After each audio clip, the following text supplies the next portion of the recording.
Okay, Assalamualaikum warahmatullahi wabarakatuh. So untuk video kali ni just penambahan untuk attendant.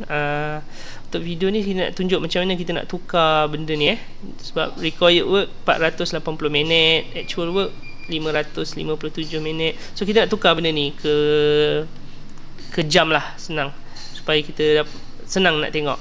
So first kali nampak kat sini ada sistem, klik sini, pergi sistem, right? So sistem ni, tunggu jap.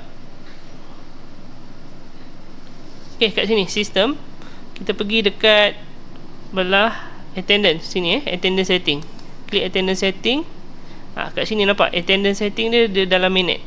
Kita tukar hour dan minit, apply. Ok, bila kita apply, tunggu sekejap. Nanti kita punya jadual akan jadi inilah. Alright, kat bawah ni akan tulis successfully save the system configuration. Kita try calculate sekali lagi. Alright, dia akan jadi macam ni, 8 jam contoh ni.